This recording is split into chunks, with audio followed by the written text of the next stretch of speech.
We went for tickets and there was a big line. So I thought, are we in the right line? Let's go to the info center. And they told us there are no tickets left. One resale ticket reportedly went for $975.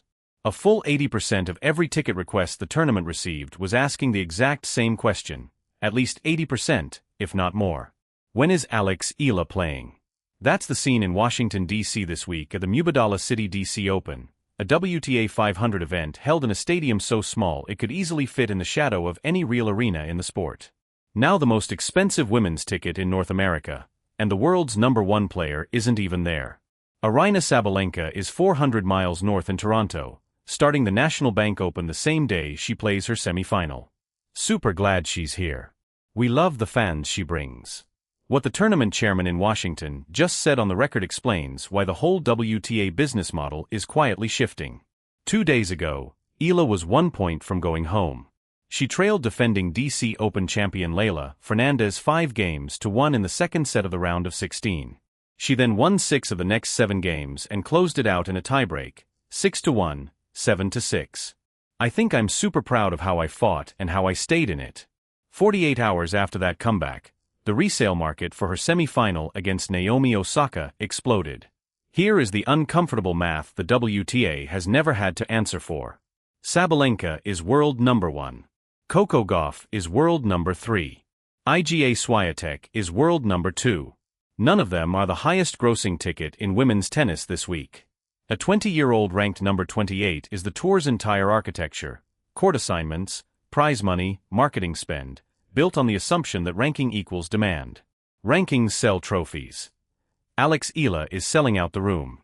And Sabalenka's week in Toronto reads like a subplot in someone else's story. In 2025, she withdrew from the Canadian Open, citing fatigue. Earlier this year, she called the WTA schedule insane and told reporters she would risk fines to skip events.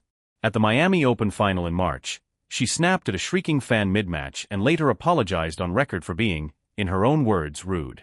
That is the world #1's relationship with the crowd.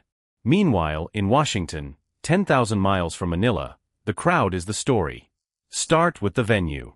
William H.G. Fitzgerald Tennis Center holds roughly 7,500 seats. That is small. Everyone screaming into the void a year ago that this player was going to break the ticket economy of women's tennis. The ones dismissed as biased, as nationalistic, as counting a low-ranked prospect too early, is watching a tournament chairman confirm the number in public. The receipt is called 80%. Then the players themselves started saying it. On the Nothing Major podcast earlier this year, former ATP Top 10 pros Sam Querrey and Steve Johnson had this exchange, verified across Yahoo Sports and Tennis Head. Querrey: is she the biggest draw in women's tennis right now in the world? Johnson: yes. Querrey: is she bigger than Sabalenka? Is she bigger than Coco? Johnson: yes. Dude, it's crazy. 2 former tour pros on the record ranking a number 28 above the world #1 and the American #1 in raw draw power. That is not a fan tweet. That is a locker room verdict. And Querrey did not stop there. He added, and this is the sentence that turns the whole story, there has got to be a little jealousy maybe from some of the other women that this girl is coming in. She is not top 10. Sabalenka has not commented publicly on Eala's DC ticket surge. That silence is not evidence of indifference. According to Querrey, the resentment inside the WTA is already there. You do not need a quote to hear a door being closed a little too hard. Consider who Sam Querrey is when he says the #1 is being outdrawn. Career high world number 11, 10 ATP singles titles, 15 years on tour. An American who played every venue Eala is now filling: Indian Wells, Miami, Washington. A co-host of a podcast built specifically to be the honest inside the locker room voice the sport rarely gets on record. He does not benefit from hyping a Filipino 20-year-old. He has no sponsor stake in her. He compared her draw power to Joao Fonseca on the men's side, standing room only crowds in Miami and Melbourne, and said Eala is having the same effect globally, and that the crowd she pulls are, in his word, insane. When a 15-year tour veteran with no incentive to inflate a number tells you the ranking system is lying about who the biggest star in women's tennis is, the sport does not get to argue. It gets to adjust. Mark Ein's 80% admission signals something bigger than one sold-out weekend in Washington. The next 6 weeks are a pressure test the WTA has never actually taken. Toronto opens August 2nd with Eala entering directly after DC.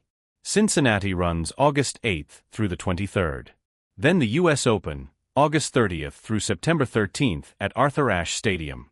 23,000 seats, more than 3 times the size of the room she just broke. If the pattern holds, Miami earlier this year, Dubai before that, and now DC, the sport reaches a decision point it has spent decades avoiding. Do you seed center court by ranking or by ticket sales?